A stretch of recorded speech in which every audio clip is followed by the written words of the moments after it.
नमस्कार, मैं हूं विज्ञान प्रकाश। पेश है इस हफ्ते का मुकाबला। वापस काफी लंबे अरसे के बाद स्टूडियो में हूं, लेकिन ये जो रोशनी आपको स्टूडियो की नजर आ रही है, बड़ा हम लोगों ने इस पर चर्चा की है। स्टूडियो के भीतर, स्टूडियो के बाहर, इसी पर हम वापस चर्चा करेंगे। बिजली, गर्मी अपने शबाब पे है और हम सबको पता है ये सारी कोट टाई उतर जाती है 1 सेकंड के अंदर। अगर 10 मिनट के लिए भी बिजली चली जाए कितनी तकलीफ होती है। अच्छा, बिजली पर दबा के सियासत होती है, सबने की, सब करते हैं। समाधान क्या नजर आ रहा है? मौजूदा गवर्नमेंट के पावर मिनिस्टर से कुछ दिन पहले मैं बात कर रहा था। उन्होंने कहा कि वो रिफॉर्म्स की तरफ काम कर रहे हैं। वो करें, कोई एतराज नहीं है, लेकिन जमीनी हकीकत में क्या हो रहा है? 3 बातों पर हम इस प्रोग्राम को केंद्रित रखेंगे, क्योंकि जो हमारा पैनल है वो जानकार लोगों का है और वो सब इस समस्या को समझते हैं। पहली बात, 67% आज भी बिजली का जेनरेशन यानी कि उत्पादन, उसे पैदा करना, बिजली बनाना कोल पर निर्भर करता है। ये मैं सालों से आपसे कहता आ रहा हूं और ये बदला नहीं है। ये जो आप वैकल्पिक ऊर्जा के रास्तों की बात करते हैं वो अभी दूर का सपना है। तो हमें कितनी बिजली चाहिए, जरा शहरीकरण के हिसाब से हम सोचते हैं। दूसरी बात, ये बिजली हमें बगैर कमी के, मैं गांव देहात जितना घूमता हूं, मुझे याद है महाराष्ट्र में, नासिक में किसानों ने कहा था कि भाई बिजली ये तय कर दे कितनी देंगे और किस समय देंगे, ये बिजली हमें कितनी मिलेगी। और तीसरा कि एक प्राइवेटाइजेशन के माहौल में, यही नियो लिबरल इकोनॉमिक्स होती है, हम उस रास्ते पर 90 के दशक में जा चुके हैं, ये बिजली की कीमत हमारे लिए क्या होगी, क्योंकि इसी पर करप्शन का चार्ज लगता है। तो ये 3 मसले, मेरे आउटपुट एडिटर मिहिर भी इसको ध्यान से सुन लें कि कितनी हमें बिजली चाहिए। इसमें किसान भी आते हैं, इसमें शहरी व्यक्ति भी आता है, ये बिजली हमें कैसे मिल सकती है, और तीसरी बड़ी बात कि इस बिजली की कीमत हमें क्या अदा करनी है। जीवीएल नरसिम्हा राव हैं जो कि भारतीय जनता पार्टी को रिप्रेजेंट कर रहे हैं। सलमान सोज हैं जो कि कांग्रेस को रिप्रेजेंट कर रहे हैं। सलमान समझते हैं आर्थिक मसलों को। सौरभ भारद्वाज हैं जो कि आप सब जानते हैं, युवा चेहरा है आम आदमी पार्टी का और उनके एमएलए भी हैं।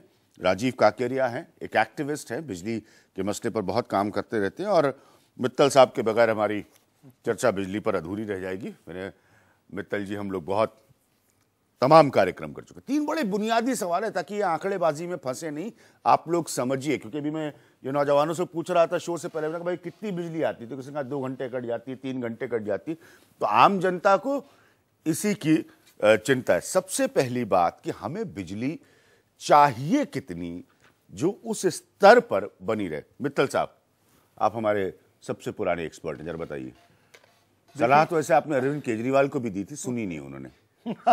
नहीं, ये हकीकत है, फैक्ट है। हाँ। ये फैक्ट है। हाँ। देखिए, ऐसा है कि अगर आप पूरे देश की बात करते हैं तो करीबन ऑफ लेट, मुझे इस महीने के स्टैटिस्टिक्स तो नहीं मालूम है, लेकिन करीबन 30 गीगावाट के करीब बिजली की जरूरत है। और एक स्कूल ऑफ थॉट, जो कुछ पेपर्स पब्लिश हुए हैं, जो रिपोर्ट्स हैं, जो पीक लोड है कंट्री का और पीक जनरेशन है, उसमें सिर्फ 5.5 या 6%। मैं आप लोग को थोड़ा टोक के सरल करके बताता जाऊंगा। बाकी से मैंने कहा सब लोग जैसे पीक लोड कहते हैं, तो पीक लोड का भी अगर सालाना आकलन हो, तो जिस समय हम ये कार्यक्रम कर रहे हैं, खास तौर पर भारत के इस हिस्से में और कुछ और हिस्सों में, ये पीक समय है बिजली के कंजम्पशन का, बिजली लिए जाने का। हाँ मित्तल साहब, तो पीक लोड और पीक जनरेशन, इनके बीच में जो लास्ट रिपोर्ट्स थी वो करीबन 6.5% का अंतर था खाली। मतलब देश के अंदर इंस्टॉल्ड कैपेसिटी, बिजली जनरेशन की कैपेसिटी काफी है। और फिर टोक रहा हूं, एक ये लेख है, कल रात को मैं पढ़ के आ रहा था, इकोनॉमिक टाइम्स का लेख है कि 65% पर आपके बहुत सारे पावर प्लांट्स इस वक्त ऑपरेट कर रहे हैं अपनी क्षमता से। 65%, यानी कि 35% कम। उसका रीजन बताता हूं। देखिए, बिजली जनरेट करना ही सफिशिएंट नहीं है, बिजली पैदा करके उसको कस्टमर तक पहुंचाना भी बहुत जरूरी है। उसमें ट्रांसमिशन भी आता है, जो दूसरे राज्यों से बिजली दूसरे राज्य के अंदर आई, वो ट्रांसमिशन इंटरस्टेट ट्रांसमिशन नेटवर्क कहलाता है। और उस राज्य में पहुंच करके अंतिम कंज्यूमर तक पहुंचाना जी, उसको डिस्ट्रीब्यूशन कहते हैं। सही बात है। आज की तारीख में जनरेशन कैपेसिटी और ट्रांसमिशन कैपेसिटी के बीच में करीबन 30 से 35% का फर्क है। राजीव, देखिए, एक छोटा सा आंकड़ा है मेरे सामने, अगर शेयर कर लूं आप लोगों से। 23 मई के आंकड़े के हिसाब से आपको 1.34 लाख मेगावाट आपकी शहरी आंकड़ों में आपकी रोज की डिमांड है, जबकि प्रोड्यूस करने की इंस्टॉल्ड कैपेसिटी आपकी वो 2.68 लाख है। तो जो बात मित्तल साहब कह रहे हैं ये सच्चाई है कि आपके पास क्षमता है, लेकिन आप पहुंचा उसका तकरीबन आधा पाते हैं। इसी सच्चाई को मैं थोड़े अलग तरीके से अगर बोलूं जी, तो चाहे वो बिजली है, चाहे वो पानी है, चाहे वो फूड ग्रेन है, हिंदुस्तान में इसमें से किसी भी चीज की कमी नहीं है। टोटली मिसमैनेज्ड है। आप देखिए, अनाज सड़ रहा होता है, गरीब आदमी को कुछ नहीं मिल रहा है। इसी तरह से तो मथुरा की मैंने मंडी में देखा कि एफसीआई एमएसपी का गेहूं जो है वो कैसे वहां पर एफसीआई से लौटा कर मंडी में ब्लैक बेचा जाता है। ठीक है ना। तो बिजली में भी पूरी करप्शन है। मैं तो ये कह सकता हूं, या करप्शन है या इनकॉम्पिटेंस है, टोटल मिसमैनेजमेंट है। इनफ उन्होंने आंकड़े बता दिए और ये हम सबको पता है। ठीक है, तो क्या ये सरकार को नहीं पता है? तो उनको भी पता है।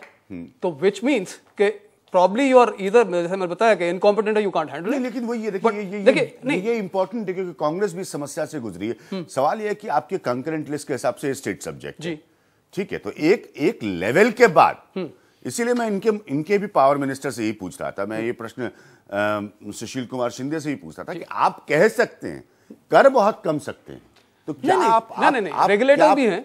प्रॉब्लम क्या है कि हमारा every system is failing. GVL, मैंने जो प्रश्न पीयूष से पूछा था आपसे भी पूछूंगा। 7 किलोमीटर दूर देश के अंतर्राष्ट्रीय स्मारक ताजमहल से मैं खड़ा था, यही किसानों की बदहाली के मसले पर। निजी कंपनी वहां पर बिजली सप्लाई करती है किसानों को, निजी कंपनी किसानों से पैसे ले रही है और किसान को बिजली नहीं मिल रही है। किसान उस प्राइवेटाइजेशन के माहौल में उसके पास कोई चारा नहीं है, बजाय इसके कि वो अपनी मर्जी से कंपनी बिजली दे, जब दे किसान उसका इंतजार करे और साथ में अगर डिले हो जाए तो पैसे दे। मैंने पीयूष जी को बोला कि जरा इस मामले को आप देखिए, ये गांव सिर्फ 7 किलोमीटर है ताजमहल से। मेरा मसला ये नहीं है आपकी आलोचना या किसी सरकार की, समस्या ये है कि आप रिफॉर्म्स को कैसे ले जा पाएंगे आगे। राज्यों की भूमिका बहुत बड़ी है इसके अंदर।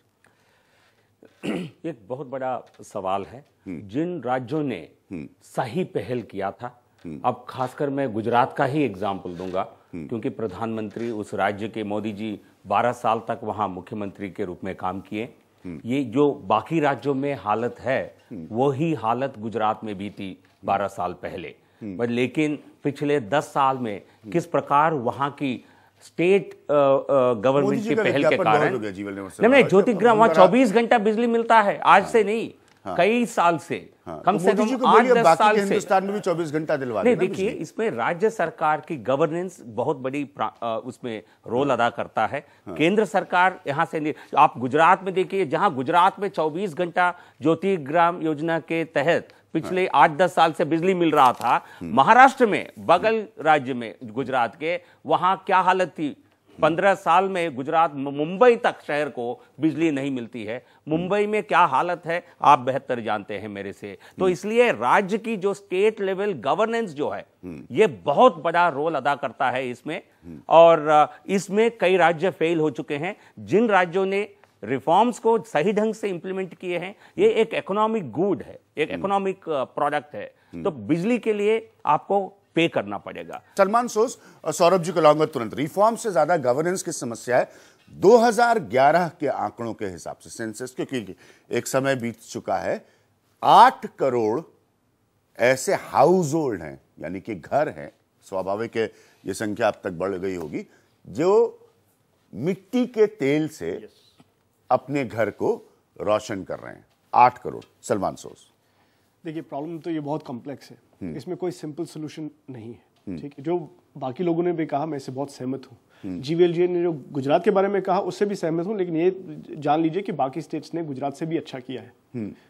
जो एक एक पॉइंट होता है, उसको कहते हैं लॉसेस, चोरी। आपने चोरी की बात की, उसमें गुजरात 7वें नंबर पे है, कुछ और स्टेट उससे आगे हैं। लेकिन मैं आपसे एक चीज पूछना चाहता हूं, अभी तो जीवीएल कह रहे थे स्टेट्स की प्रॉब्लम है, पीयूष जी ने भी ये कहा कि भाई स्टेट्स में प्रॉब्लम है, मान लीजिए, लेकिन जब हमारी सरकार थी तब तो हर कोई यूपीए ने गड़बड़ की, स्टेट्स की कोई गड़बड़, उस वक्त आलोचना कोई स्टेट्स की नहीं करता था।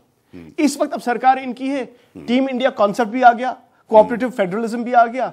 अब टीम इंडिया नहीं, जब इनको टीम इंडिया सूट करता है तब उसकी बात करते हैं, और अब जब सूट नहीं करता तो स्टेट्स के पीछे पड़ जाते हैं, है ना। मेरे ख्याल में अब सब लोगों को ये पता चल गया, अब क्या कर सकते हैं, ये क्या मतलब अल्टीमेटली सोल्यूशन की तरफ आना है। देखिए, लोगों को पे तो करना पड़ेगा, कोई इसमें कोई दो राय नहीं है, लेकिन हमारे मुल्क में अभी भी बहुत गरीब लोग हैं, जैसे उन्होंने कहा 8 करोड़ हाउस होल्ड्स की बात की, बहुत गरीब लोग हैं, उनके लिए 1 रुपया 2 रुपया पर यूनिट देना भी मुश्किल है। चाहे कांग्रेस पार्टी हो, बीजेपी हो, समाजवादी पार्टी हो, आम आदमी, हर किसी का कोई ना कोई रोल बनता है। कलेक्टिवली हमारा फेलियर भी है, लेकिन कलेक्टिवली हमने काफी कुछ किया भी है। आपको पता है, आप सुनते होंगे भाई कांग्रेस ने 60 साल में क्या किया, या बाकियों ने 60 साल में क्या किया। एक छोटी सी बात बताता हूं आपको।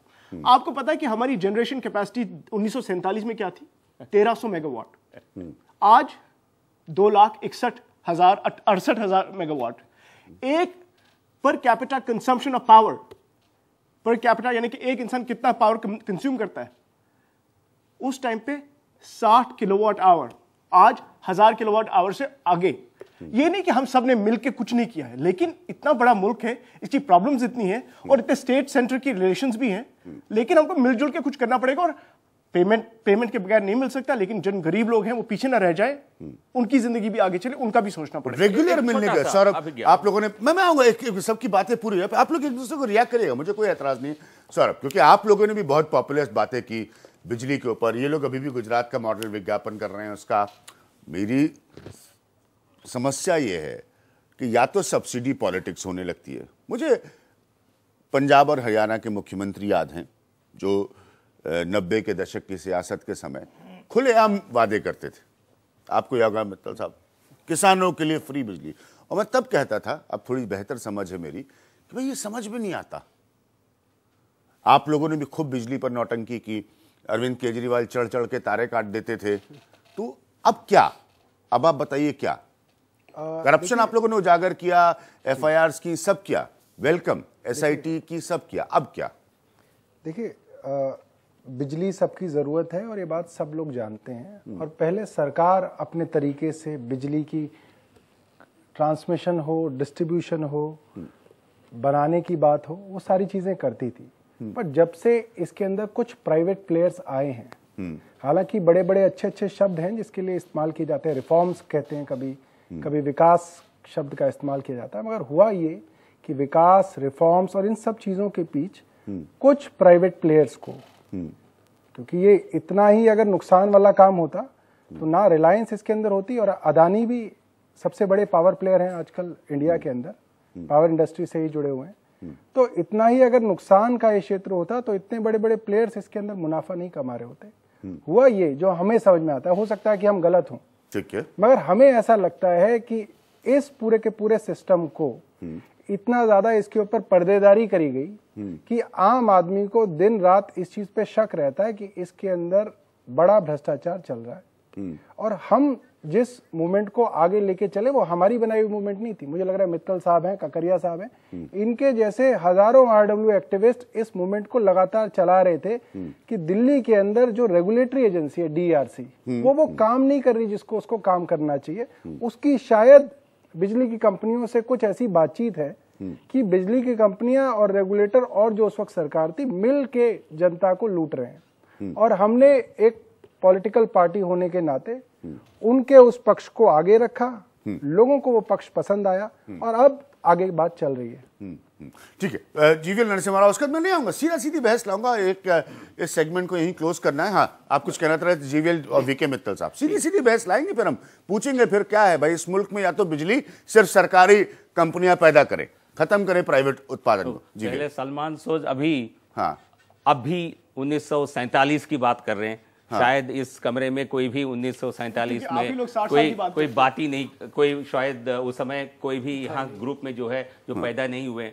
हाँ। और जहां तक सेंटर की रोल है, हाँ। इसमें सेंट्रल गवर्नमेंट का रोल पिछले 1 साल के कामकाज को यदि आप आंकें, हाँ। इस सरकार की परफॉर्मेंस इस सेक्टर में, पावर सेक्टर में हम बात कर रहे हैं, सबसे बेहतरीन रही है अब से कई क्यों? दशकों तक। क्यों? क्योंकि वो क्यों? इस सरकार के पास वो विल पावर है जो गुजरात में करके दिखाए। यहाँ सेंट्रल गवर्नमेंट के डोमेन में नहीं, क्योंकि जो कोल प्रोडक्शन बढ़ा है, कोल प्रोडक्शन बढ़ा है, कोल इंडिया की प्रोडक्शन बढ़ा है, ये किस लिए बढ़ा है? क्या ये डिसिसिवनेस नहीं है सरकार के अंदर? ताजमहल से 7 किलोमीटर दूर कहती है पहले पैसा जमा करो फिर बिजली आएगी। किसान बेचारा अपनी खेती नहीं कर पा रहा है। क्या बात कर रहे हैं? ये तो ताजमहल जो आप अंतर्राष्ट्रीय नेताओं को घुमाने ले जाते हैं वहां से 7 किलोमीटर। अभिज्ञान क्या है कि बोलते हैं कि बिजली के लिए पैसा तो देना पड़ेगा, हम भी कहते हैं देना पड़ेगा, बट हम फेयर वैल्यू देंगे। सलमान, देखिए काफी नौजवान यहाँ पर हैं और कुछ थोड़े मेरी एज के हैं। मैं आपको ये बताऊं, बीजेपी की मार्केटिंग जबरदस्त है। 22,000 मेगावाट कैपेसिटी एडिशन हुआ, जैसे कि कभी किसी ने 20,000 देखे ही नहीं है। बिल्कुल, एक साल में इतना नहीं हुआ। एक सुनो, नहीं हुआ। एक बात सुनिए, दिस इज अ रिकॉर्ड, इसमें कोई शक नहीं। लेकिन यूपीए के टाइम में तो 20-21,000 मेगावाट तक हुआ ना, 2 साल यूपीए के टाइम में। और बाय द वे आपको ये पता है कि अभी तक कैपेसिटी एडिशन की सबसे स्लोवेस्ट ग्रोथ किस रेजिम में हुई? वाजपेयी जी के टाइम में सबसे स्लो ग्रोथ। मैं ले रहा हूं यहां पर एक ब्रेक, मैं ले रहा हूं। उसका एक बड़े बुनियादी सवाल को खोलता हूं, सारे जानकार लोग हैं। सौरभ ने उस सवाल को उठाया है, मैं अप्रिशिएट करता हूं सौरभ की बात को। ले क्योंकि बहुत बिजली के नाम पर नेतागिरी अरविंद केजरीवाल ने भी की है, कांग्रेस बीजेपी सब ने की है। फिर क्या किसी भी निजी खिलाड़ी को बिजली उत्पादन, जनरेशन और बिजली वितरण, डिस्ट्रीब्यूशन का काम नहीं देना चाहिए इस मुल्क? सुनते हैं ये लोग क्या कह रहे हैं एक छोटे से ब्रेक के बाद।